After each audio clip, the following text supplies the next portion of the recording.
ഹോസ്പിറ്റലിൽ റിനയിലും ഇന്നലെ മുതൽ 3 കുട്ടികൾ വന്നിട്ടുണ്ട്. ദാറ്റ് മീൻസ് 2 കുട്ടികൾ ഇന്നലെ നേരത്തെ വന്നു. ഇന്നലെ വൈകിട്ട് ഒരു കുട്ടിയും കൂടി വന്നു. ഇവർക്ക് വന്നപ്പോ തലവേദനയായിരുന്നു. സിവിയർ ത്രോപ്പിംഗ് ഹെഡേക്ക് ആയിട്ടാണ് വന്നത്. ഹെഡേക്കും ചെറിയ പനിയും ഉണ്ടായിരുന്നു.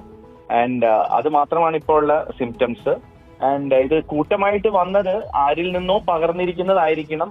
അപ്പൊ വേറൊരു ഹോസ്പിറ്റലിലും ഇതിന്റെ 2 കുട്ടികളുണ്ട്. അപ്പോ അവിടെ നിന്ന് നമുക്ക് മനസ്സിലായത് അവിടുത്തെ എൻട്രോ വൈറസ് എന്ന് പറഞ്ഞ ഒരു ഓർഗാനിസമാണ്, വൈറസാണ് ഇതിനകത്ത് കുട്ടികളിലുള്ളതെന്നാണ്.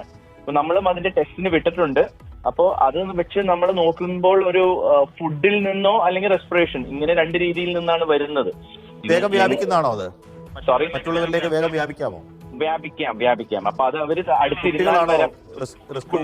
ഗ്രൂപ്പ് കുട്ടികൾ വേണമെന്നില്ല, ആർക്ക് വേണമെങ്കിലും ഇങ്ങ് വരാം. ഇതിപ്പോ കുട്ടികൾ അടുത്തിരുന്ന് എക്സാം ഇരുന്ന് എഴുതിയത് കൊണ്ടായിരിക്കാം അങ്ങനെ വന്നിരിക്കുന്നതെന്നാ പറയുന്നത്. ദേ മൈറ്റ് ഹാവ് ഷെയർഡ്, അവർ വെള്ളം കൂടുതൽ അടുത്ത് കുടിച്ചു കാണാം, അങ്ങനെ എന്തെങ്കിലും ഉണ്ടാവാം. അപ്പൊ അങ്ങനെ അവർ അടുത്തിടപഴകിയത് കൊണ്ട് ആയിരിക്കണം ഇതിങ്ങനെ വന്നിരിക്കുന്നത്. അപ്പൊ അതിൽ എങ്ങനെയാണ് സോഴ്സ് എന്നുള്ളത് നമുക്ക് നോക്കി കണ്ടുപിടിക്കേണ്ടി വരും. അത്